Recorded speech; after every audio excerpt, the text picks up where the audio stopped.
Depuis plusieurs mois, le nom de Patrick Bruel se retrouve au centre d'un dossier judiciaire particulièrement sensible, nourri par des témoignages, des plaintes et des récits dont la justice doit encore établir la portée et la véracité. Une nouvelle plainte, rapportée le 19 août par Libération selon les éléments fournis ici, vient désormais ajouter une page supplémentaire à une histoire qui ne cesse de susciter interrogations, émotions et réactions. Mais derrière les titres qui se succèdent, derrière les formules parfois spectaculaires et les commentaires qui envahissent les réseaux sociaux, demeure une réalité essentielle. Patrick Bruel est une personne mise en cause, et non une personne déclarée coupable. La justice doit donc continuer son travail avec rigueur, indépendance et prudence. Cette nouvelle plainte concernerait une jeune femme qui, au moment des faits allégués, aurait été juste majeure, selon les propos attribués à son avocate, Myriam Gedj Benayoun.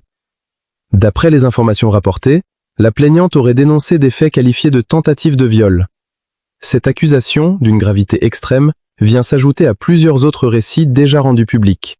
Elle réactive également une question devenue centrale dans cette affaire. Comment distinguer, au milieu d'un flot de témoignages et de récits parfois anciens, ce qui relève d'un souvenir, d'une perception, d'une accusation, d'un élément matériel ou d'un fait juridiquement démontrable? C'est précisément là que commence le rôle de la justice, et c'est précisément là que doit s'arrêter le tribunal de l'opinion publique. Depuis des décennies, Patrick Bruel occupe une place singulière dans la culture populaire française. Chanteur, comédien, auteur, artiste de scène, il appartient à cette génération de personnalités dont le parcours dépasse largement le simple cadre d'une carrière musicale. Son nom est associé à des chansons devenues emblématiques, à des spectacles qui ont rassemblé plusieurs générations et à une présence publique construite sur plusieurs décennies. Son parcours artistique, immense, ne disparaît pas parce qu'une enquête judiciaire existe. De la même manière, la célébrité d'un homme ne doit jamais constituer un obstacle à l'examen sérieux d'une plainte. C'est cette distinction qu'il faut absolument conserver lorsque l'émotion monte. Les accusations rapportées sont graves. Elles doivent être entendues. Les éventuelles victimes doivent pouvoir parler, être accompagnées et accéder à la justice sans intimidation. Mais celui qui est accusé doit également bénéficier des garanties fondamentales de l'état de droit. Dans une démocratie, la présomption d'innocence n'est pas une faveur accordée à une célébrité. C'est un principe qui protège chacun. Le nouveau témoignage rapporté par la presse aurait émergé cet été, plusieurs années après certaines des périodes évoquées dans les précédentes accusations. Selon l'avocate citée dans les informations communiquées, la jeune femme aurait été approchée dans un contexte lié au monde du spectacle, puis invitée à une soirée au cours de laquelle elle se serait retrouvée seule avec Patrick Bruel. C'est à partir de cette situation qu'elle aurait décrit les faits qu'elle dénonce aujourd'hui. Cette description, aussi troublante soit-elle, demeure à ce stade un récit de plaignante. Elle doit être confrontée aux autres éléments du dossier. Les circonstances exactes, les dates, les échanges, les éventuels témoins, les documents disponibles et toutes les autres pièces susceptibles d'éclairer les faits devront être examinées par les autorités compétentes. Et c'est peut-être là que se trouve l'un des aspects les plus vertigineux de cette affaire. Le temps. Les événements évoqués s'étendent sur une période considérable. Les accusations rapportées concernent des faits qui se seraient déroulés entre les années 1990 et la fin des années 2010. Une telle profondeur temporelle rend nécessaire un travail judiciaire particulièrement méticuleux. Les souvenirs peuvent évoluer, les documents disparaître, les témoins changer de situation, les circonstances être difficiles à reconstituer. Dans le même temps, la parole d'une personne qui affirme avoir subi une agression ne peut être écartée simplement parce que les années ont passé. C'est toute la difficulté de ce type de dossier. Les informations fournies évoquent également une enquête publiée en mars par Mediapart, dans laquelle 8 femmes auraient formulé des accusations concernant Patrick Bruel. Selon ces mêmes éléments, la publication de cette enquête aurait encouragé d'autres femmes à prendre la parole, près d'une trentaine de personnes supplémentaires étant présentées comme ayant rompu le silence. Parmi les noms cités, figure celui de Flavie Flament. Ces révélations auraient contribué à élargir considérablement l'attention portée au dossier. Plusieurs investigations judiciaires auraient été ouvertes. Patrick Bruel aurait également été placé en garde à vue le 8 juin, puis mis en examen et placé sous contrôle judiciaire, toujours selon les informations communiquées dans cette demande. Mais une mise en examen n'est pas une condamnation. Cette phrase mérite d'être répétée précisément parce qu'elle devient parfois inaudible lorsque l'actualité judiciaire prend une dimension émotionnelle. La mise en examen signifie qu'un juge d'instruction estime qu'il existe des éléments justifiant une application formelle dans une procédure. Elle ne signifie pas que la culpabilité est définitivement établie. Seule une décision judiciaire définitive peut trancher cette question. Dans le cas de Patrick Bruel, cette nuance est d'autant plus importante que l'homme public et l'homme judiciaire tentent à se confondre dans l'imaginaire collectif. Pour une partie du public, il demeure l'artiste qui a marqué une époque, celui dont les refrains sont immédiatement reconnaissables, celui qui a rempli des salles et construit une relation particulière avec son public. Pour d'autres, il est désormais le nœud principal d'un dossier judiciaire qui soulève des accusations extrêmement graves. Ces deux images peuvent aujourd'hui coexister, mais aucune ne doit remplacer les faits établis par la justice. Patrick Bruel, malgré la tempête médiatique, demeure ainsi au cœur d'une histoire dont l'issue n'est pas connue. Son parcours artistique ne peut pas être transformé en preuve d'innocence. Pas plus que la multiplication des accusations ne peut, à elle seule, constituer une preuve automatique de culpabilité. Chaque témoignage doit être examiné, chaque contradiction doit être étudiée, chaque élément matériel doit être vérifié. C'est lent, c'est parfois frustrant. Mais c'est précisément ce que demande la justice. La question du contrôle judiciaire a également suscité de nombreuses réactions. D'après les éléments communiqués, Patrick Bruel aurait été autorisé à quitter le territoire dans le cadre d'un allègement de son contrôle judiciaire. Cette décision aurait provoqué de l'incompréhension chez certaines personnes qui suivent l'affaire. Pourtant, là encore, une décision judiciaire doit être replacée dans son contexte juridique plutôt que transformée en symbole médiatique. Être autorisé à voyager ne signifie pas être innocent. Être soumis à un contrôle judiciaire ne signifie pas être coupable. Ces mesures répondent à des objectifs précis dans le cadre d'une procédure et leur contenu appartient aux magistrats qui en apprécient les nécessités. Le dossier semble également comporter d'autres procédures ou témoignages, certains évoquant des personnes qui auraient choisi de ne pas déposer plainte. Myriam Gedj Benayoun aurait indiqué que certaines d'entre elles souhaiteraient néanmoins transmettre aux magistrats des éléments concernant des faits qu'elles disent avoir subis. Cette dimension est particulièrement délicate. Un témoignage peut être transmis à la justice sans prendre la forme d'une plainte. Une personne peut vouloir parler sans souhaiter devenir partie à une procédure. Elle peut craindre l'exposition médiatique, la confrontation, les conséquences professionnelles ou personnelles d'une démarche judiciaire. L'avocate aurait d'ailleurs souligné la dureté du parcours judiciaire et expliqué que certaines personnes n'auraient pas trouvé le courage de s'y engager pleinement. Mais là encore, le passage de la parole à la preuve exige un travail précis. Ce qui est raconté dans les médias n'est pas automatiquement ce qui est démontré devant un tribunal. Un témoignage peut être bouleversant sans suffire à établir juridiquement un fait. Inversement, l'absence de plainte immédiate ne permet pas automatiquement de conclure qu'un événement n'a pas eu lieu. C'est précisément pour cette raison que les procédures judiciaires existent. Et pendant que les magistrats travaillent, l'opinion publique, elle, avance à une vitesse complètement différente. Chaque nouveau titre provoque des réactions. Chaque déclaration est commentée. Chaque photographie ancienne est ressortie. Chaque apparition publique devient matière à interprétation. Une carrière de plusieurs décennies se retrouve parfois réduite à quelques lignes dans un fil d'actualité. Pour Patrick Bruel, cette situation représente nécessairement un bouleversement considérable de son image publique. Pour un artiste habitué à la lumière, le regard du public est une composante essentielle du métier. Mais lorsque cette lumière devient celle d'une controverse judiciaire, elle peut également devenir extrêmement violente. C'est ici qu'il faut se souvenir de la complexité d'un être humain. Une célébrité n'est pas uniquement le personnage que l'on voit sur une scène. Elle n'est pas uniquement une voix, un sourire, une interview ou une photographie. Mais elle n'est pas non plus automatiquement le personnage que construisent les accusations publiées dans les médias. Entre ces deux extrêmes existe une réalité beaucoup plus complexe, celle que seule une enquête sérieuse peut progressivement éclairer. Patrick Bruel mérite donc, comme toute personne mise en cause, que son dossier soit examiné sans condamnation anticipée. Cette position n'empêche absolument pas de prendre au sérieux les femmes qui déclarent avoir été victimes. Au contraire, respecter la parole des plaignantes signifie aussi accepter que leurs déclarations soient examinées par les institutions capables d'en vérifier la portée. Et respecter la présomption d'innocence signifie accepter que l'accusé dispose lui aussi de droits fondamentaux.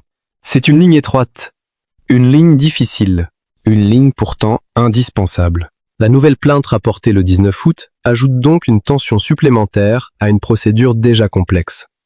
Elle intervient alors que plusieurs accusations auraient été portées à la connaissance de la justice et que les magistrats doivent désormais analyser un ensemble de récits, d'éléments et de circonstances parfois très éloignés les uns des autres dans le temps.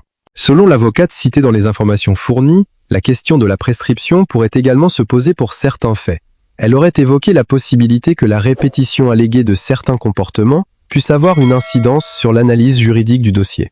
Mais cette question relève, elle aussi, de l'appréciation des magistrats et des règles applicables à chaque fait. Le mot prescription peut sembler technique. Pourtant, derrière ce terme se trouve une réalité profondément humaine. Que se passe-t-il lorsque des personnes parlent longtemps après les événements qu'elles disent avoir vécus? Comment la justice peut-elle reconstituer une histoire ancienne? Comment confronter des souvenirs qui ont traversé 10, 20 ou 30 années? Comment déterminer ce qui peut encore être poursuivi et ce qui ne le peut plus? Ces questions ne concernent pas seulement Patrick Bruel. Elles concernent l'ensemble de la justice lorsqu'elle est confrontée à des accusations anciennes. Et c'est précisément parce que les enjeux sont considérables que la prudence doit accompagner chaque nouveau développement. Au milieu de cette tempête, il existe également une autre réalité, celle de la carrière exceptionnelle de Patrick Bruel. Des années de musique, de cinéma, de théâtre et de spectacle ont façonné une figure majeure du paysage culturel français. Des générations ont grandi avec ses chansons. Des salles entières ont repris ses refrains. Son nom est devenu indissociable d'une certaine histoire de la chanson populaire française. Cette dimension ne doit pas être utilisée pour effacer les accusations. Mais elle ne doit pas non plus être effacée par elle avant que la justice ait rendu son verdict. C'est peut-être précisément cette contradiction qui rend cette affaire si difficile à suivre. Comment continuer à regarder un artiste lorsque son nom apparaît dans un dossier judiciaire? Comment séparer l'œuvre de l'homme? Comment préserver la présomption d'innocence sans minimiser la souffrance exprimée par celles qui témoignent? Comment écouter les plaignantes sans transformer automatiquement leur récit en verdict? Il n'existe pas de réponse simple, et c'est pour cela que chaque nouveau développement mérite mieux qu'un commentaire impulsif. Le dossier Patrick Bruel est désormais observé avec une attention considérable. Les prochaines étapes judiciaires pourraient apporter des éléments nouveaux, confirmer certains points, en contredire d'autres, ou conduire à des interprétations différentes. L'avocate des plaignantes aurait annoncé qu'elle comptait transmettre de nouveaux documents aux magistrats en septembre. Ces pièces pourraient contribuer à préciser certains aspects du dossier, sans que l'on puisse aujourd'hui préjuger de leur portée. Septembre apparaît donc déjà comme une nouvelle échéance. Un nouveau chapitre pourrait s'ouvrir. De nouveaux témoignages pourraient être examinés. De nouvelles questions pourraient surgir. Et au centre de tout cela, Patrick Bruel continuera d'être confronté à une situation qui dépasse largement la scène, les studios et les salles de concert. L'homme dont la carrière a été construite devant des millions de regards se retrouve désormais observé dans un tout autre cadre, celui d'une procédure judiciaire où les projecteurs médiatiques ne peuvent pas remplacer les preuves, où les émotions ne peuvent pas remplacer les décisions des magistrats, et où la célébrité ne devrait ni protéger ni condamner. Dans cette affaire, la véritable exigence est donc peut-être celle-ci. Laissez la justice parler. Laissez les plaignantes être entendues. Laissez Patrick Bruel exercer ses droits. Laissez les enquêteurs vérifier. Laissez les magistrats analyser. Et surtout, ne pas confondre le fracas médiatique avec la vérité judiciaire. Car derrière chaque titre, derrière chaque nouvelle plainte, derrière chaque déclaration, il existe encore des zones d'ombre que seule l'enquête pourra éclairer. Et tandis que le mois de septembre approche, que de nouveaux documents pourraient être transmis et que l'attention du public reste braquée sur ce dossier hors norme, une question demeure suspendue. Que révéleront réellement les prochains éléments examinés par la justice? À mesure que les jours passent, une autre dimension de cette affaire apparaît. Celle du poids considérable que représentent plusieurs décennies de notoriété lorsqu'une personnalité aussi connue se retrouve confrontée à des accusations aussi graves.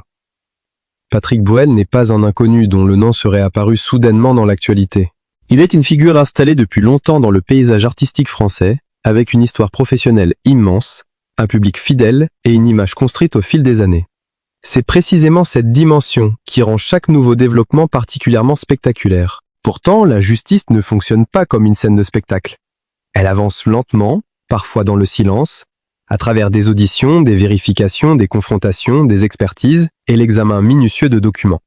Ce qui paraît en quelques secondes dans une dépêche de presse peut nécessiter des semaines ou des mois d'investigation pour être réellement compris. Et cette différence entre le rythme médiatique et le rythme judiciaire devient essentielle dans le dossier Patrick Bruel. Chaque nouvelle déclaration semble immédiatement provoquer une vague de réactions. Les réseaux sociaux s'enflamment, les commentaires se multiplient, les images d'archives réapparaissent et les opinions se forment parfois avant même que les éléments du dossier soient connus dans leur totalité. Dans un tel environnement, la prudence devient presque une forme de courage, car il est beaucoup plus facile de prononcer un verdict que d'attendre. Beaucoup plus facile de choisir immédiatement un camp que d'accepter l'incertitude. Beaucoup plus facile de transformer une affaire complexe en récit simple que de reconnaître que l'enquête peut contenir des contradictions, des zones grises et des éléments qui nécessitent encore d'être vérifiés. C'est pourtant cette complexité qui mérite d'être racontée. Les femmes qui témoignent dans cette affaire ont leurs propres histoires, leurs propres souvenirs et leurs propres raisons de parler maintenant. Certaines auraient choisi de porter plainte, d'autres auraient préféré transmettre des informations sans entrer directement dans une procédure. Ces différences sont importantes, car elles montrent qu'il n'existe pas une seule manière de vivre une relation avec la justice. Une personne peut décider de parler immédiatement. Une autre peut attendre plusieurs années. Une troisième peut garder le silence. Une quatrième peut finalement se rapprocher d'un avocat sans déposer plainte. Le silence, à lui seul, ne permet donc pas de tirer une conclusion automatique. Mais la prise de parole tardive, elle non plus, ne constitue pas automatiquement une preuve définitive. Entre ces deux réalités se trouve tout le travail d'enquête. Dans les dossiers anciens, les magistrats doivent souvent reconstruire une chronologie avec une précision extrême. Qui était présent? Où les personnes se trouvaient-elles? Quels échanges ont eu lieu? Existe-t-il des messages, des photographies, des réservations, des appels téléphoniques, des témoignages indirects? Les souvenirs de plusieurs personnes correspondent-ils? Des éléments matériels peuvent-ils confirmer ou contredire certaines déclarations? Ce sont des questions froides sur le papier, mais elles concernent des événements profondément humains. Et c'est précisément parce que ces événements sont humains qu'ils doivent être examinés avec sérieux. La nouvelle plainte attribuée à une jeune femme qui aurait été tout juste majeure au moment des faits allégués ajoute également une dimension particulièrement sensible au dossier. Cette caractéristique est devenue l'un des éléments les plus commentés depuis que les propos de son avocate ont été rapportés. Mais là encore, il faut éviter de transformer une formule médiatique en conclusion judiciaire. L'âge exact de la plaignante au moment des événements, les circonstances de sa rencontre avec Patrick Bruel, la nature de leurs échanges et la chronologie précise des faits allégués devront être établis à partir d'éléments vérifiables. La justice devra regarder ce qui s'est réellement passé, pas ce que les réseaux sociaux imaginent, pas ce que les commentaires souhaitent croire, pas ce que les titres les plus spectaculaires peuvent laisser entendre. Les faits. Uniquement les faits établis. Cette exigence est particulièrement importante lorsqu'une affaire concerne une personnalité aussi célèbre. La notoriété amplifie tout. Une information qui resterait relativement discrète dans une procédure ordinaire peut devenir immédiatement nationale lorsqu'elle concerne un artiste reconnu par des millions de personnes. Patrick Bruel connaît depuis longtemps cette puissance de la lumière médiatique. Il a vécu les grandes heures de la chanson française, les tournées, les plateaux de télévision, les interviews, les premières pages, les salles pleines et les ovations. Son image a été construite dans un espace où le public observe tout. Les chansons, les gestes, les mots, les relations, les succès et les difficultés. Aujourd'hui, cette même lumière se retourne vers une dimension judiciaire. Cela ne signifie pas que son passé artistique doit être utilisé pour détourner l'attention des accusations, mais cela signifie que l'homme public ne peut pas être réduit à la procédure en cours avant même que celle-ci ait livré toutes ses réponses. Il y a une carrière, il y a une œuvre, il y a un public, et il y a une enquête. Ces quatre réalités peuvent exister simultanément. La grandeur d'un artiste ne constitue jamais une preuve d'innocence. Mais les accusations ne constituent pas davantage, à elles seules, une preuve de culpabilité. Cette distinction est fondamentale. Elle permet également de comprendre pourquoi les réactions du public sont si contrastées. Certains admirateurs refusent catégoriquement de croire aux accusations, parce qu'ils ont associé Patrick Bruel pendant des années à des souvenirs heureux. Une chanson peut rappeler une jeunesse, un premier concert, une soirée familiale ou une période particulière de la vie. Lorsqu'une personnalité associée à ses souvenirs se retrouve au centre d'une affaire judiciaire, le choc peut être réel. D'autres, au contraire, estiment que la multiplication des témoignages doit être considérée avec la plus grande attention. Entre ces deux positions, il existe un espace indispensable, celui de la justice. Cet espace n'est ni celui de l'idolâtrie, ni celui de la condamnation immédiate. C'est l'espace de la preuve. Dans cette affaire, la question des procédures déjà ouvertes sera donc déterminante. Les différents dossiers devront être analysés séparément, même si certains éléments peuvent éventuellement se recouper. Une répétition d'accusation peut susciter des interrogations légitimes, mais elle doit toujours être replacée dans le cadre précis de chaque procédure. Il ne suffit pas de compter les témoignages. Il faut comprendre ce qu'ils disent. Il faut savoir quand les faits auraient eu lieu. Il faut examiner les circonstances. Il faut rechercher les éventuelles convergences. Il faut aussi analyser les divergences. Et surtout, il faut distinguer ce qui est publiquement affirmé de ce qui est juridiquement démontré. C'est peut-être l'un des aspects les moins visibles de cette histoire. Pendant que le public découvre les grandes lignes de l'affaire, les enquêteurs peuvent travailler sur des détails qui ne seront jamais immédiatement médiatisés. Une date, une conversation, un déplacement, une photographie, un témoignage secondaire peuvent parfois modifier profondément la compréhension d'un événement. Le spectaculaire n'est donc pas nécessairement le plus important. Dans une procédure judiciaire, un détail apparemment insignifiant peut devenir essentiel. C'est aussi pour cette raison qu'il serait prématuré de prédire l'issue du dossier. La nouvelle plainte peut entraîner de nouvelles auditions. Les magistrats peuvent demander des vérifications complémentaires, des personnes déjà entendues pourraient être réinterrogées, des documents supplémentaires pourraient être versés au dossier, certaines déclarations pourraient être confrontées à d'autres éléments, et lorsque l'avocate annonce la transmission de nouveaux documents en septembre, une nouvelle phase d'attention pourrait naturellement commencer. Mais avant même cette échéance, une autre question demeure. Comment cette succession de révélations transforme-t-elle durablement l'image de Patrick Bruel? C'est une question à laquelle aucun magistrat ne pourra répondre. L'image publique appartient à un autre monde. Dans le monde artistique, la réputation se construit lentement et peut être bouleversée en quelques jours. Une carrière de plusieurs décennies peut être racontée autrement à partir d'un seul événement. Des chansons autrefois associées à la nostalgie peuvent soudainement être replacées dans un contexte différent. Pour un artiste, cette transformation peut être vertigineuse. Patrick Bruel a construit son parcours avec une remarquable longévité. Il a traversé différentes époques de la musique française, connu des changements de mode, de génération et de médias. Cette capacité à rester présent pendant plusieurs décennies constitue une caractéristique majeure de son parcours. Et c'est précisément cette longévité qui explique l'ampleur actuelle du regard porté sur lui. Plus une personnalité est connue, plus les conséquences médiatiques d'une accusation sont importantes. Mais plus elle est connue, plus la nécessité d'un traitement rigoureux devrait également être forte. Car la justice doit pouvoir travailler sans être influencée par l'admiration comme par le rejet. Le nom Patrick Bruel ne doit pas accélérer une procédure. Il ne doit pas non plus la ralentir. Il ne doit pas transformer une accusation en condamnation. Il ne doit pas davantage rendre une plainte moins digne d'être examinée. Cette neutralité est difficile à maintenir lorsque l'affaire passionne autant.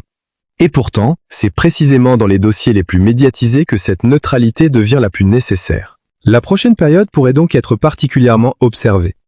Les nouveaux éléments annoncés, les éventuelles auditions et les décisions judiciaires futures permettront progressivement de déterminer la direction prise par les différentes procédures. Pour l'instant, de nombreuses questions demeurent ouvertes. Certaines concernent les circonstances exactes des faits dénoncés. D'autres portent sur la chronologie. D'autres encore sur les éventuelles preuves disponibles.